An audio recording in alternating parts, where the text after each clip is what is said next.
Bonjour tout le monde, alors je vais vous expliquer un petit vlog, petite vidéo sympatoche. Je vais t'expliquer une mésaventure qui m'est arrivée hier avec le camping-car. Et ça peut vous arriver à vous parce qu'en fait, les gens ont peur des camping-caristes. Ou alors ils ont de la jalousie à cause des taxes et des impôts qu'on paye pas, machin, nanani. Bon, enfin hier, il s'est passé un truc, franchement. J'ai gardé mon sang-froid, mais franchement, j'ai cru que j'allais m'énerver. J'ai eu une embrouille sur mon terrain, donc je t'explique. Alors tout simplement j'étais tranquillement installé sur mon terrain, peinard et tout. C'est un terrain qui est très très grand, 3 hectares. Tu vois, donc je vais essayer, mais il y a du contre-jour avec le soleil.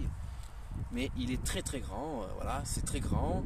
Il y a un côté qui a été tondu exprès, un côté que je m'en fous. Enfin, c'est fait exprès, c'est mon terrain, donc je fais ce que je veux, etc. Et il y a un droit de passage. Et c'est là l'embrouille en fait, hein, c'est le droit de passage, l'embrouille. Je t'explique le topo. Alors essayer de se mettre là pour pas que le soleil... Ah là là. Bon, voilà.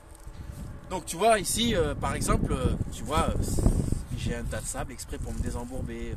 Alors, j'étais tranquille, peinard et tout ça, et puis j'avais 2 amis avec moi. Et puis d'un coup, il y a une bagnole qui débarque comme ça. Désolé pour le stabilisateur. D'un coup, il y a une bagnole qui débarque comme ça. Une Dacia Logan Break. Il débarque et tout ça. Bonjour, c'est à vous le camping-car? Je lui dis bien sûr, c'est à moi, voilà. Et là il me sort, bon écoutez, je suis gentil tout ça, mais bon voilà, je veux que vous partiez, c'est mon terrain ici, etc. C'est ma propriété, c'est privé, je veux pas que vous dégradez les lieux, en plus il y a 3 voitures, plus le camping-car, vous allez me retourner la terre. Je dis oulala, oulala, je dis attendez 2 minutes, avant de m'expliquer votre vie, que ça va retourner le terrain, j'ai dit écoutez, vous êtes le propriétaire ici vraiment? Il me dit bien sûr, j'ai acheté. Je dis vous avez acheté ici? Je lui dis bon monsieur, alors il y a un conflit là d'intérêt parce que je suis aussi propriétaire et j'ai jamais partagé ma terre avec qui que ce soit et j'ai jamais vendu et j'ai jamais acheté avec quelqu'un. Je vous connais pas. Et là il me dit vous êtes le propriétaire d'ici? Je lui dis bien sûr je suis propriétaire d'ici, voilà, telle date a été acheté, etc. La parcelle c'est le numéro tant, etc. Et puis c'est tout frais, hein, ça a été fait récemment. Et là le gars il me regarde, il me dit bon je suis désolé, je suis votre nouveau voisin. Ah ben dis donc, je lui ai dit ben, pour être un nouveau voisin ça commence mal. Vous arrivez ici, vous prétendez être le propriétaire, et là il me coupe la parole, il me dit mais non, mais c'est pour se protéger en tant que riverain. Parce qu'ici, c'est un terrain, il est grand, et il n'est pas bien fermé, et il y a du squat. Je dis, il y a du squat? Je lui dis, mais non, c'est moi que vous voyez en fait. Et là, le type, il me dit, bon, c'est pas grave. Ça. Sachez qu'en tout cas, je suis venu, et j'ai dit ça, parce qu'il y a eu du vol chez moi, on m'a volé un jar et tout ça. Et donc du coup, j'ai vu le camping-car, et on m'a volé mon animal à la date où vous êtes arrivé. Je lui dis, bon, alors déjà, ça commence mal en tant que voisin. Et maintenant, vous êtes en train d'insinuer que c'est moi qui ai bouffé votre animal, quoi. Je lui dis, votre jar, là, vous le voyez? Non. Je lui dis, déjà, pour attraper un jar comme ça, voilà. Et qu'est-ce que je vais foutre d'un jar dans mon camping-car de 12 mètres carrés? Je lui dis, qu'est-ce que je vais faire? Je lui dis, je vais pas faire la bouffe avec ça. Arrêtez. Je lui dis, bon, je dis, monsieur, on va couper court. Je pense que on est parti sur de mauvaises bases en tant que voisin. Et donc du coup voilà, moi j'exige que vous partiez de suite de mon terrain. Quoi? Mais je vous en prie, pourquoi? Je dis mais écoutez, vous arrivez, vous mentez. Premièrement, vous me prenez de haut, vous m'exigez vous me faites une expulsion là devant tous mes amis, etc. Finalement vous mentez, c'est pas vous le propriétaire. Et en plus de ça, vous me dites après que j'ai volé votre animal. Mais allez vous faire foutre. Au revoir. Il monte dans sa voiture, il se barre. Mais écoutez bien la suite. Hallucinant. 30 minutes plus tard, il y a un type qui débarque. En furie. Baraqué. Donc plus tard, j'ai appris que c'était un ancien rugbyman. Baraqué. Le mec, il arrive avec le fameux Dacia Duster blanc. Il débarque et tout. Ouais, mon âge. Il arrive et dit, c'est inadmissible et tout. Ici, c'est à mon grand-père. De là-bas à là-bas, il y a 13 hectares à mon grand-père, etc., etc. Ouh, je lui dis, attends, je lui dis, je lui donne le numéro de la parcelle, je lui dis, machin, nanani, la date d'achat, nasi, non, c'est impossible. Je lui dis, bon, et le mec, il m'exige de partir, sinon il m'expulse. Je lui dis, mais c'est quoi le problème là? Je lui dis, oh, je lui dis, Alors en fait, je vous explique l'histoire. C'est qu'ici, il y a un droit de passage. Et oui, c'est à son grand-père, parce que je me suis renseigné. Tu vois, donc le droit de passage, il y a un endroit là-bas. Et du coup, l'ancien propriétaire du terrain a toujours donné l'accès depuis une trentaine d'années. Je ne sais pas si on voit là. Il a donné accès, il n'a jamais mis de portail, tu vois, là. Donc c'est accès libre. Ce qui fait qu'il y a des gens qui sont venus ici, etc. Et ce qui fait que j'ai voulu ce terrain. Alors là, le mec il commence à me gueuler dessus. Ouais, mais là-bas, demain, 8h pétantes, personne ici. Je lui dis, mais demain 8h pétantes, tu verras toujours mon camping-car ici, tu vas pas me faire chier, quoi.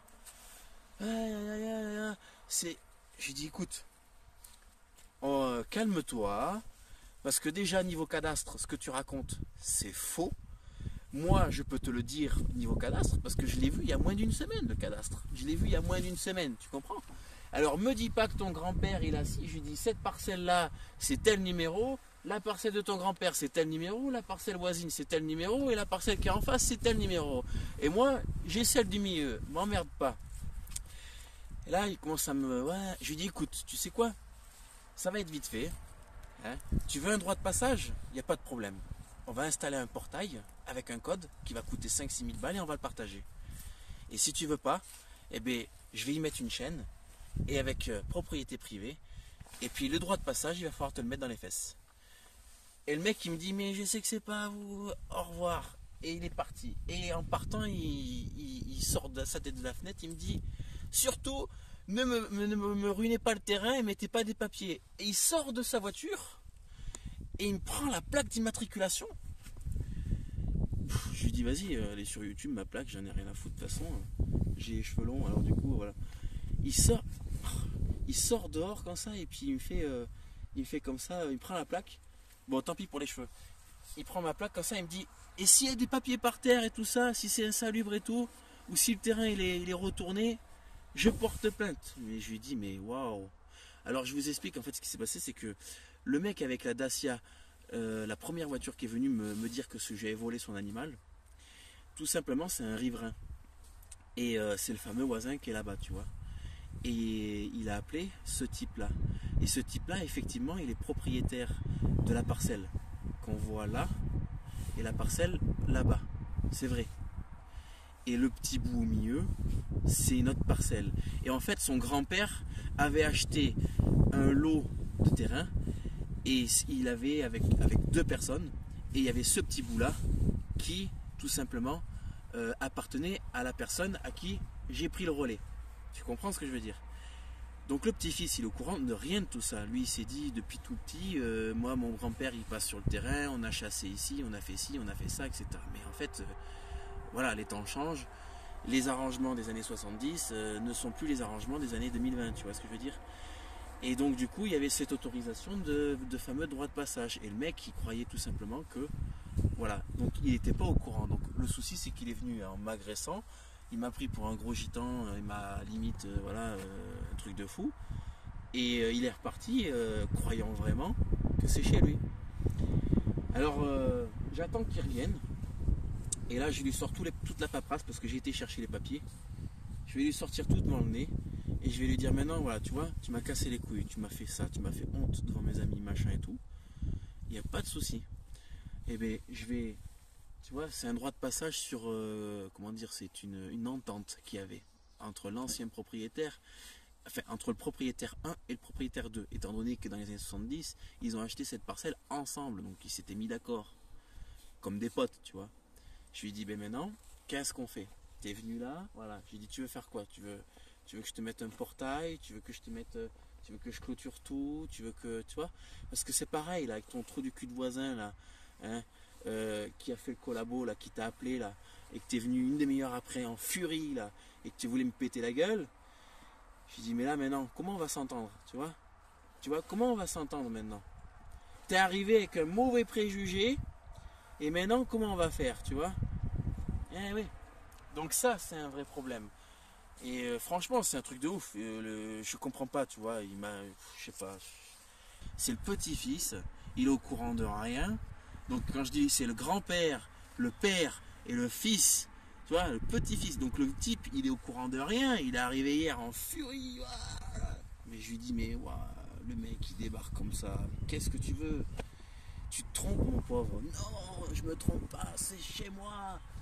Je lui dis, oh, il voit le tas de sable là, il me dit, ah, mais en plus, mais qu'est-ce que c'est que ça? Je lui dis, mais ça c'est pour sortir. Ah, comment ça, tu prends du sable pour sortir? Je lui dis, ben oui, quand je m'embourbe, au lieu de mettre des rampes, je mets le sable et ça. Ah, mais c'est mon terrain. Ce truc de ouf. Mais le mec, c'est ahurissant. Et là, dès qu'il va revenir, je vais le mettre, je vais lui dire, vas-y, viens, devant le capot. Regarde, ça. Maintenant, on fait quoi? Je vais le mettre au pied du mur. Je vais lui dire, maintenant, on fait quoi? Tu t'es trompé. Ça arrive de se tromper. Tu vois? Ça arrive de penser que ça t'appartient. Mais merde, avant de débarquer comme ça en furie, bah déjà, essaye de te renseigner. Ouais, bah après, c'est pareil, c'est le petit-fils. Il est peut-être pas censé savoir non plus, tu vois. Bon, voilà, donc c'est ce qui m'est arrivé. Voilà, me péter les couilles là sur c'est des trucs comme ça. Et en fait, si tu veux, il y a une allergie du camping-car. Et je sais pas pourquoi, on a une mauvaise vue comme ça, on a une mauvaise impression. Voilà. Donc c'était ma petite histoire, mon petit vlog, mes petits péripéties. Voilà. Bon, sur ce les amis, abonnez-vous à ma chaîne. Désolé, bon voilà, c'est ma petite histoire, ça peut vous arriver. Donc je voulais partager. Voilà. Sur ce, abonnez-vous. Et ouais, il va falloir que j'aille au coiffeur, je le sais. Ciao tout le monde.